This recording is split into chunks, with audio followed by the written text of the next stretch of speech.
Bonjour à tous et merci de nous rejoindre. L'Assemblée nationale et le Sénat congolais convoqués en session extraordinaire pour examiner, à la demande du président Joseph Kabila, une loi sur le statut et la protection d'anciens présidents de la République démocratique du Congo. Les précisions avec Fleur Kofi. L'Assemblée nationale est convoquée en session extraordinaire du 20 juin au 19 juillet prochain, a écrit le président du Parlement dans un communiqué lu à la radio-télévision nationale congolaise tard la nuit. 6 points débattus lors de cette session extraordinaire dont la loi portant statut des anciens présidents de la République élus. À 6 mois de la présidentielle censée élire un successeur au président Kabila dont le dernier mandat a expiré le 20 décembre 2016. Un message a également été envoyé aux sénateurs pour les convoquer eux aussi pour une plénière ce 20 juin. Selon le site d'information jeudafrique.com, la proposition de loi portant statut d'ancien président traîne depuis 3 ans, sans être examinée. Cette loi est une initiative du sénateur Modeste Mutenga du groupe de 7 partis frondeurs G7 qui avait quitté la majorité en septembre 2015.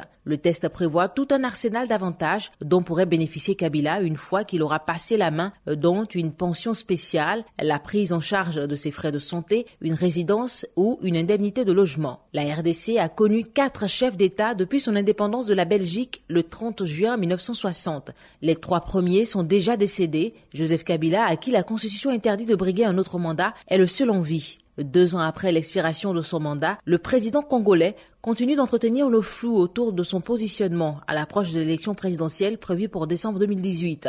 L'Assemblée nationale compte examiner aussi le rapport annuel de la commission chargée d'organiser des élections en RDC et le dossier relatif au remplacement de certains membres de cette commission. Les députés et sénateurs examineront également la loi sur la protection et la responsabilité du défenseur des droits humains. Au Niger, l'opposant Hama Amadou vient de perdre son statut de député selon une décision de la Cour constitutionnelle, le rendant désormais inéligible. Il a été condamné par contumace à 1 an d'emprisonnement dans une affaire de trafic de bébés et est toujours en exil en France. Asta Sidibé.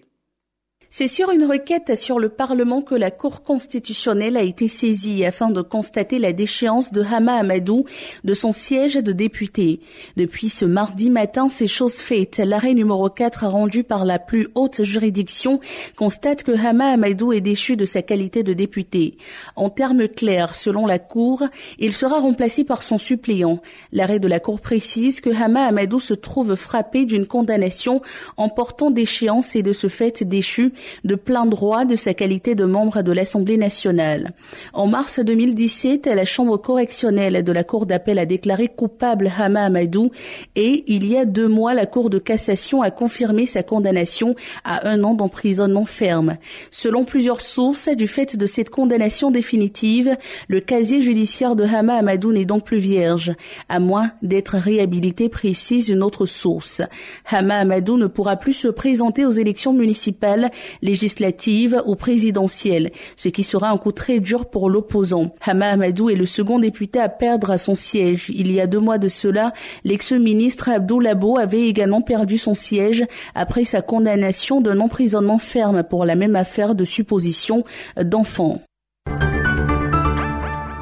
Plus de 1000 personnes seraient sans abri au nord-est du Mozambique, la faute aux attaques armées enregistrées dans la zone ces derniers mois. C'est la révélation faite par Human Rights Watch, nous dit Djinebu Karamoko.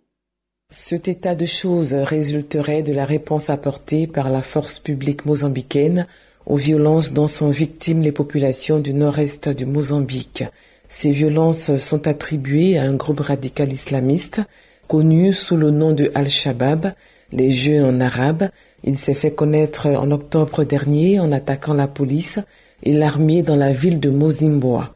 La police n'avait pu reprendre le contrôle de la ville qu'au bout de 2 jours de combat qui se sont soldés par la mort de 2 policiers, d'un chef local et de 14 assaillants.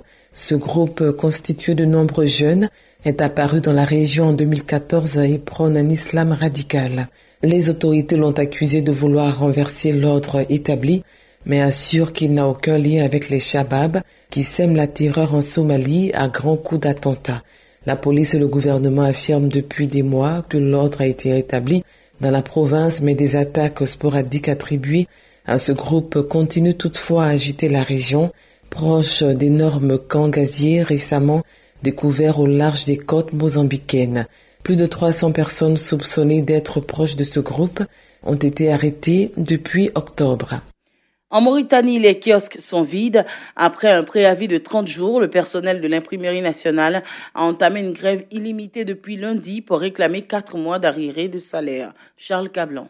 La grève est suivie à 100% et toutes les machines sont aux arrêts selon le responsable de production et délégué du personnel. Créée en 1969, l'imprimerie nationale qui édite les journaux gouvernementaux, Chab et Horizon, ainsi que les titres de la presse privée, n'arrive plus à assumer le paiement régulier des salaires de ses 115 employés. C'est l'une des conséquences de la réduction de la subvention de l'État. À cela s'ajoutent les mauvais payeurs. Le directeur général de l'imprimerie nationale les connaît bien. Nous publions les quotidiens Chab et Horizon, nous publions la presse privée aussi avec un appui de l'État. Mais tout cela reste une dette envers l'État. On n'est jamais payé. Même l'agence mauritanienne d'information propriétaire des quotidiens Chab et Horizon nous doit des fonds. Le personnel exige le paiement des 4 mois d'arriérés de salaire avant de reprendre le travail. Et face à la détermination des travailleurs, la direction joue l'apaisement et appelle le gouvernement mauritanien à faire un geste en direction du personnel sans salaire depuis 4 mois. Et c'est la fin de ce bulletin Afrique sur Radio Côte d'Ivoire. Merci de nous avoir suivis. Restez à 9h en autre point de l'actualité.